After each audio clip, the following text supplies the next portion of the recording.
People who have faith in the shroud as the burial cloth of Christ, but don't understand or don't know the science, when they get to know it and learn it, have more respect for the cloth because of that. Science truly followed and faith well followed blend to form the truth, and the truth is on that cloth. One possibility, of course, is that we have some unknown man who was scourged, crucified, stabbed with a lance, crowned with thorns, who spent less than 3 days within his burial shroud and bears his image in such a way that it cannot be recreated with all the technology that exists today. Or perhaps, just perhaps, it may be Jesus the Christ. This is your salvation. This is love in action.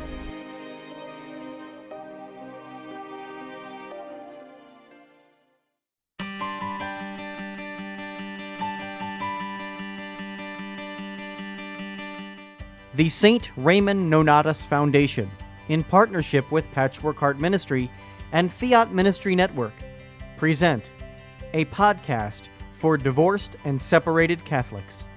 Hello and welcome to another podcast from the St. Raymond Nonnatus Foundation for Freedom, Family, and Faith. This is Ann DeSantis, Executive Director, and our awesome board president, Mickey Kelly. Mickey, welcome again. Thank you, Ann, for having me. Yeah, it's a great series we have here. This is 10 tips for healing for adult children of divorce. Now, those of you who have listened to the podcast before, you are talking to two, and jokingly I say this in some ways, but two experts, right? People who have gone through it themselves, both Mickey and I. And I'm going to read to you the ones that we did so far, just so that you know what some of those tips are. We're at tip number 6. So tip 1 was hold on to your faith and seek God. Number 2 is to understand that it isn't your fault. Number 3 is to seek support for your situation. Number 4 is to foster friendship with those who understand. Number 5 is to live out the sacramental life of the Catholic Church. And number 6, which is tonight, is to seek peace with your parents and siblings when possible. So let's just kind of delve right into this one, Mickey, because you and I have both given our own, stories of faith in terms of our past and what we've been through in terms of our families. And to our audience, the people that are listening that are those adult children or even the separated or divorced couples. What is your opinion then about seeking that peace with parents and siblings? Because, it shakes up the family sometimes when, obviously, when there's a separation and divorce. Yes, and I think that's an important step to healing, because I feel like that, and we're looking at today's like with our culture today, it's just kind of ugly. Like, there's a lot of division with families, even the siblings. Like you'd be very surprised how often siblings seem to be divided, especially when it comes to the family issues. And I have seen that with my dad and his siblings, with the passing of my grandparents, mostly when my grandma passed away. And it's disheartening, to really see that. And I think that's like that's a really important step for a lot of people to heal. And I think this is like a big hurdle for them to completely heal. Granted, healing does take time, but I think this is something that cannot be, put in the back burner. I think this should be towards the front. Like I kind of think of it as like, some airlines, they offer first class seating. I think of healing among your siblings, or, regardless how many, like if you're oldest, middle, or youngest child, like the most important step is this. And I kind of think of it as like, this should have like, this should be like in first class or priority seating, like some airlines do that, like Southwest and all that. I shouldn't mention Southwest after that fiasco that happened over the Christmas holidays, but everyone gets the point. Yeah, that's exactly right. Well said. And the issues that can happen in families, if you're an adult children of divorce, right? It can be with your own siblings and your own parents. And as Mickey described, sometimes it's even with like involving the grandparents or the aunts and uncles. So, I mean, some of the things that happen, some of those like family breakups, affect everybody. And so making peace, sometimes it's not like a magic wand. It really isn't.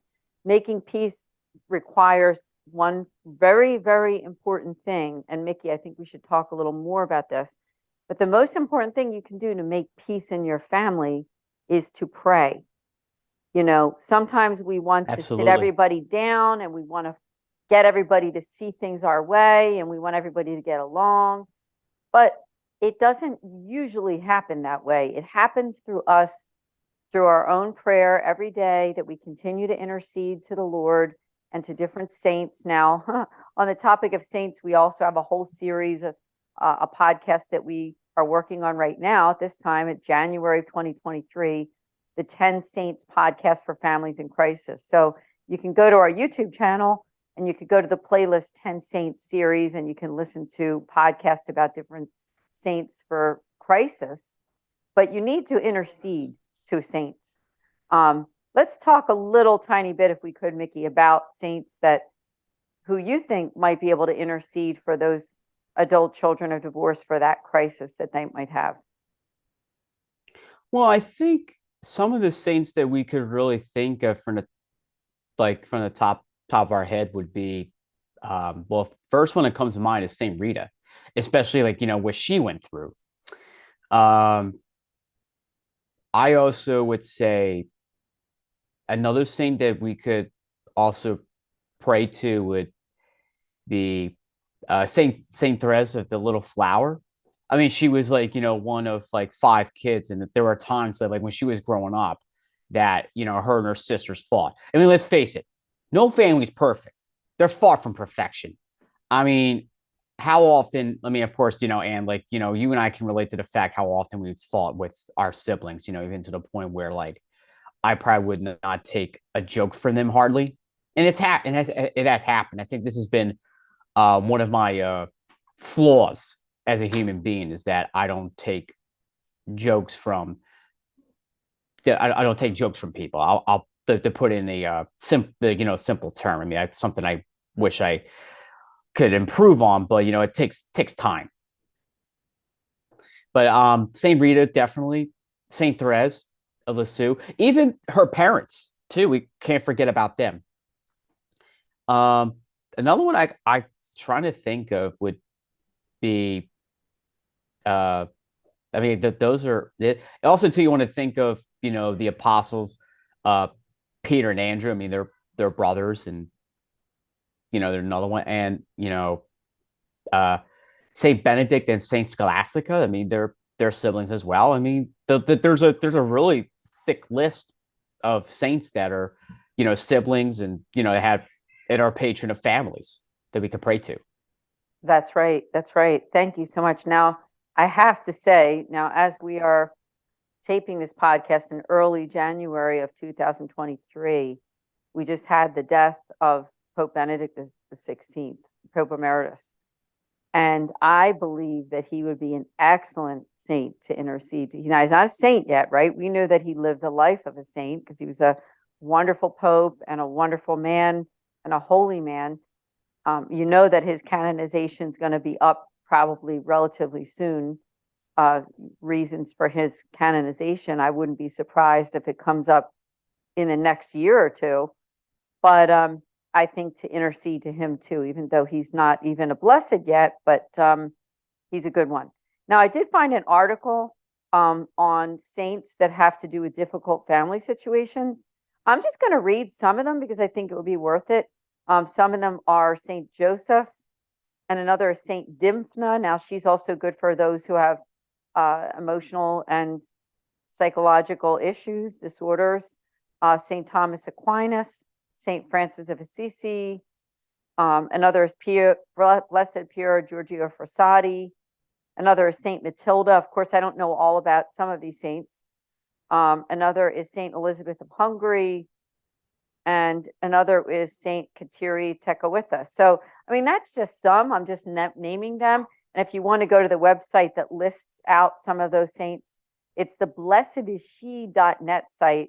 just look up Litany of Saints for difficult family situations.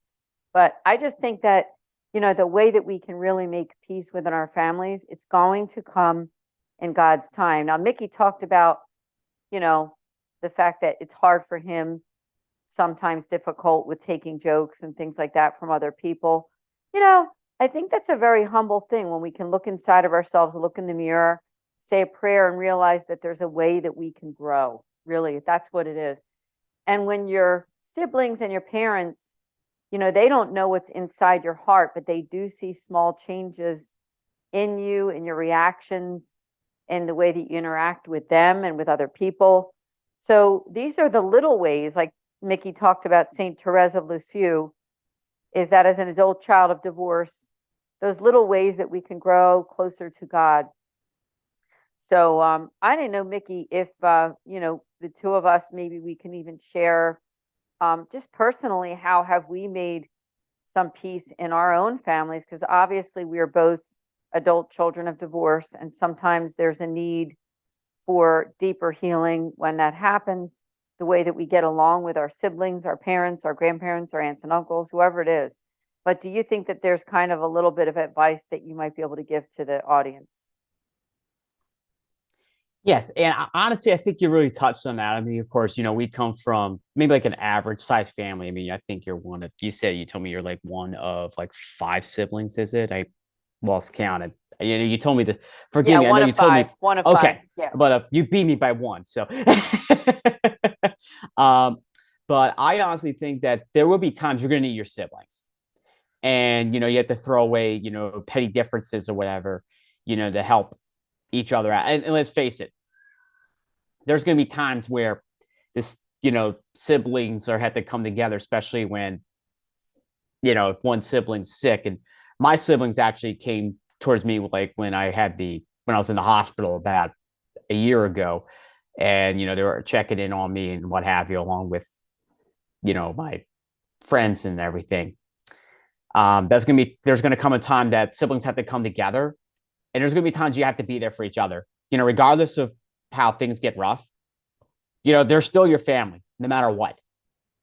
And I think that's something we kind of take for granted, from the times where like the parents would throw you in the backyard and just do whatever the heck you want, or, just go, play with your toys or whatever, to like, and of course, maybe sometimes things don't go right. You just throw a tantrum and everything. And it gets to the point where the parents kind of like, give you like, what'd you say, young man? Come here. Bam. That kind of thing. But I think one step towards it is like, just be there for your siblings, confide in them, especially if you're like going through something.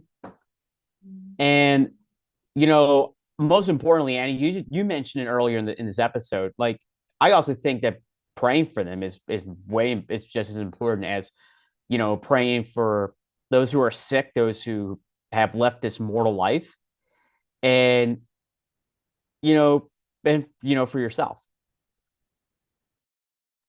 Yeah, so important. And, another thing I want to say is that with anything, whether you're an adult child of divorce, whether you are a person who yourself has gone through divorce or some other trial or tribulation of life, everything takes time. Being Catholic is not something that we don't pray and put our money into the slot machine or into the Coke machine to get some soda or something, and something comes out, or candy comes out of the machine, or soda.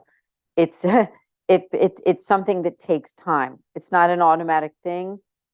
We need to trust God. A lot of it is trusting God. You got to trust God first before anything. So when it comes to getting closer or healing your family situation, when divorce happens and when separation happens in families, it's a very challenging thing no matter what happens. Now, some people get divorced, and I've seen this before, maybe not in the Catholic sense, but just in the secular world, is that some people, like, they just have this like amicable divorce where it's like they try to make it as little trauma, or as little drama and trauma to the family. It's just like, hey, let's get a divorce. This isn't working out, But as Catholics, we understand that marriage isn't just a civil thing, right? It's not just something, a civil agreement. It is a covenantal relationship. So when a covenantal relationship that has been blessed by the Catholic Church, it's a promise that you make to another person. When that has been broken in some way, there's going to be some kind of ramification, right?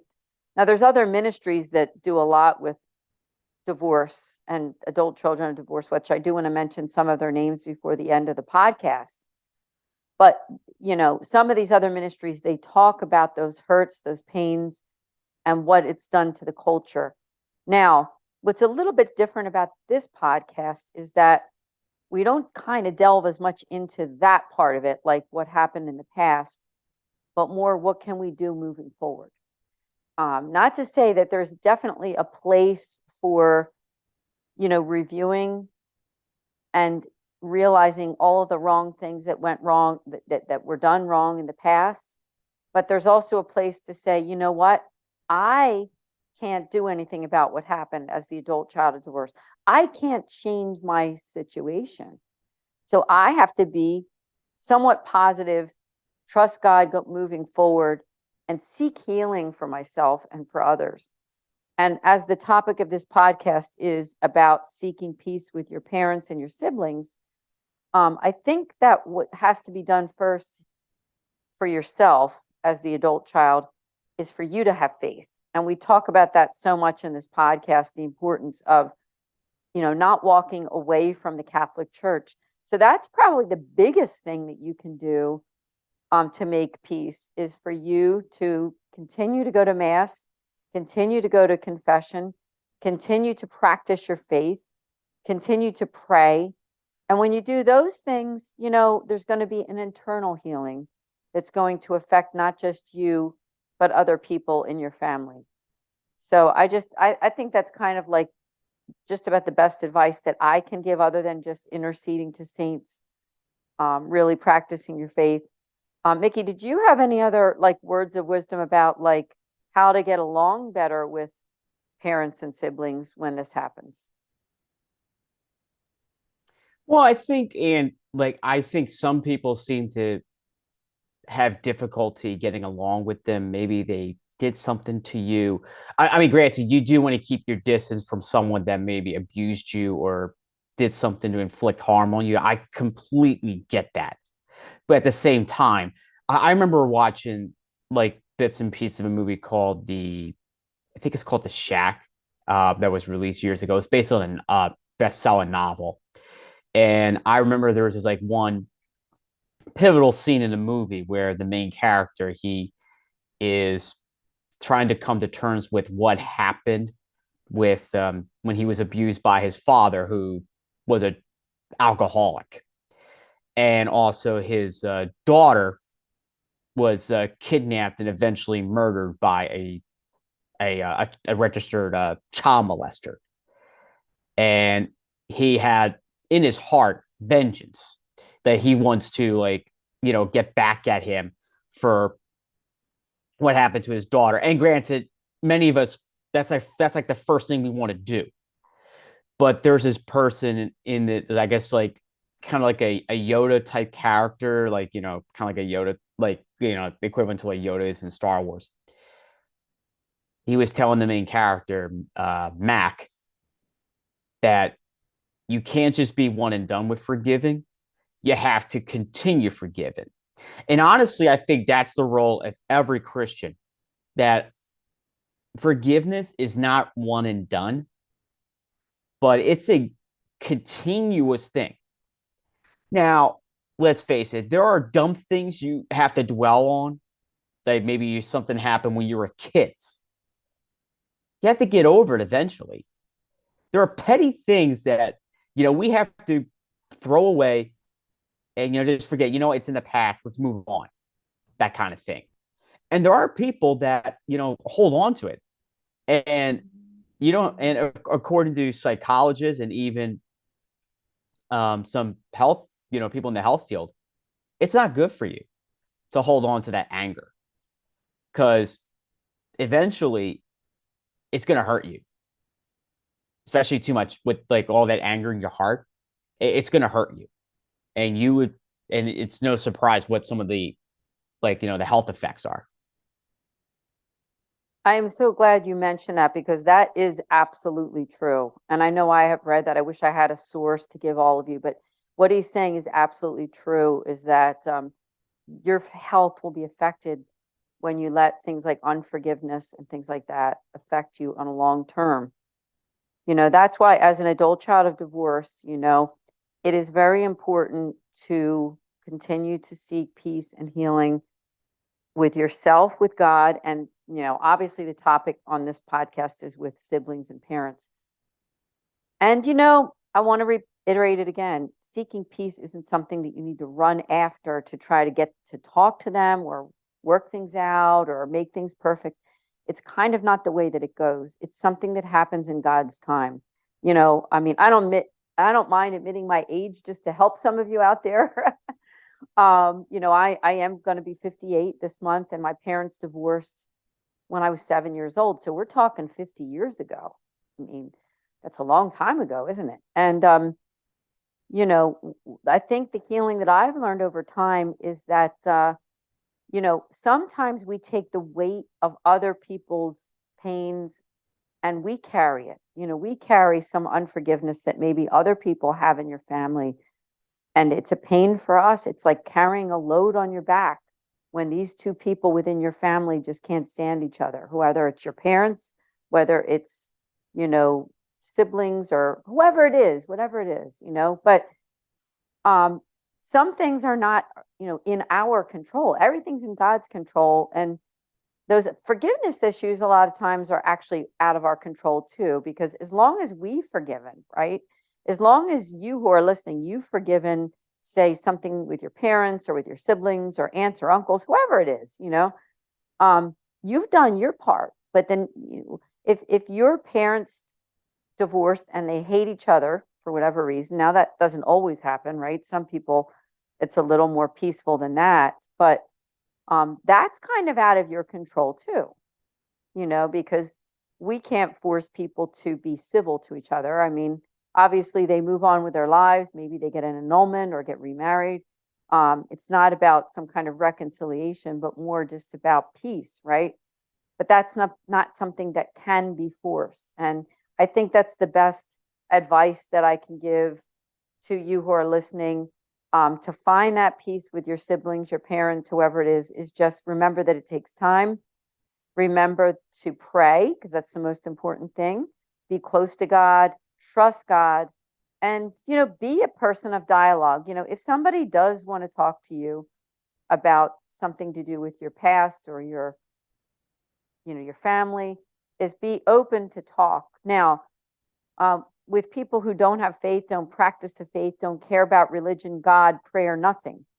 Keep yourself prepared, because when people don't have faith, they're not going to have the eyes of faith on forgiveness, healing, and moving forward either.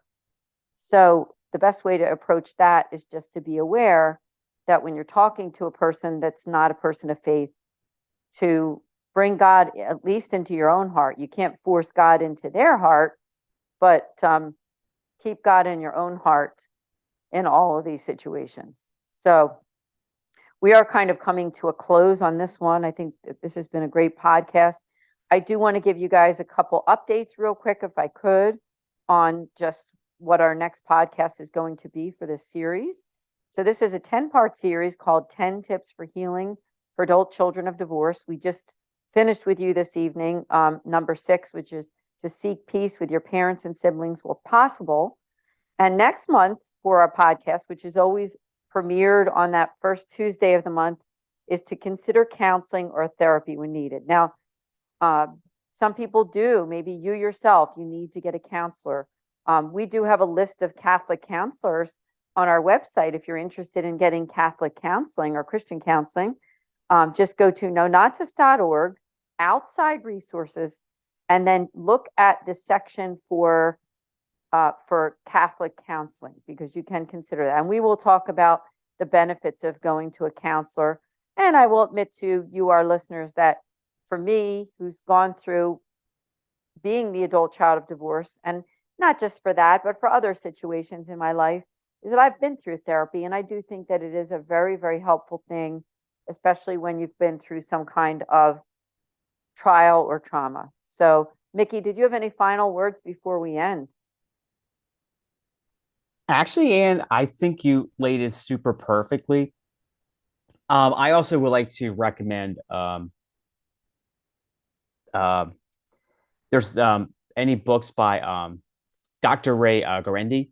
He's like on EWTN quite a bit. He's really the leader of the pack when it comes to when it comes to family issues and what have you. In fact, there was a book that recently came out by him that he shares some of the wisdom from like his kids that what has taught him. And he has like 10 children. Like he got his beat, he got his beat by a long mile right there, Am. But yeah. um, but he does have a book out, and I'm trying to think of the name of it. Um, but well, I think most of us will have access to it. We'll have like Taught by 10. That's the name of the book. So the book is Taught by 10, and it's one of the most recent books that just came out by Dr. Ray, and he actually lays out some insightful lessons. And I think that would be perfect, especially when you're navigating, especially big, like regardless if you have, 2 children, 3 children, whatever. I think it's perfect, from like a father standpoint, because dads, you really have to, really step it up in the household, because you're the leader, you're needed now more than ever. So I would definitely recommend that. I also too would also like reiterate what you just said, and please seek counseling, especially if your marriage is kind of like maybe a little shaky. I feel like, I mean, let's face it, not everyone is going to approach therapy the same as someone who is like emotionally distraught or someone that likes to spill their guts day one. But I feel like there comes a point where like you're going to be vulnerable and you're going to have to lay it out. And I feel like there are some things where, couples really have to work things out. And let's face it, the divorce shouldn't be the first thing you should do. It should be the last resort. But honestly, no marriage is perfect, and couples need to seek the help that they need to try to work things out, and also find ways to improve in your marriage. Perfectly said. And I love the way that you express that. When you go to counseling, when you seek help, and even when you have a vision of what you want your life to be like as either an adult child of divorce, as a married couple, single person, whoever you are, it's not about perfection. It's about loving perfectly. It's not having a perfect life. So I think that's very important for healing. And especially, again, I keep going back to what our topic for this one is: seeking peace with your parents and your siblings. Just remember that through God, all is possible. Things take time. Put it to prayer. Never force. And try not to be disappointed if things don't happen in a time frame that you wanted to. I mean, I can't stress enough. I told you my age on this podcast. I'm going to be 58. By the time this airs, I will be 58. I'm still seeing things happen in my family. That's progress that's taken a long, long time. And for myself, my own family, my extended family. But like I said, just keep praying, keep trusting, and keep following your faith. Stay close to the Lord. Please make sure also check out our resources on our website at nonnatus.org. We offer prayer, priestly consultation, and spiritual direction for free, podcasts and videos, and programs and events. Our YouTube channel, please do subscribe to this channel. It's called Philly Nonnatus, and subscribe to our website at nonnatus.org. We thank you so much for everything. Mickey, thanks again for joining us again as my wonderful co-host. And it's always great to be here. And we will see all of you here next month for our podcast, which is 10 Tips for Healing for Adult Children of Divorce, with the St. Raymond Nonnatus Foundation for freedom, family, and faith. God bless. Thank you for listening to this podcast.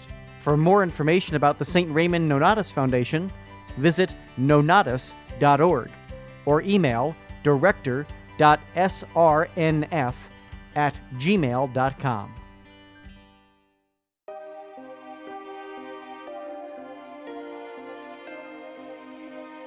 People who have faith in the shroud as the burial cloth of Christ, but don't understand or don't know the science, when they get to know it and learn it, have more respect for the cloth because of that. Science truly followed and faith well followed blend to form the truth, and the truth is on that cloth. One possibility, of course, is that we have some unknown man who was scourged, crucified, stabbed with a lance, crowned with thorns, who spent less than 3 days within his burial shroud and bears his image in such a way that it cannot be recreated with all the technology that exists today. Or perhaps, just perhaps, it may be Jesus the Christ. This is your salvation. This is love in action.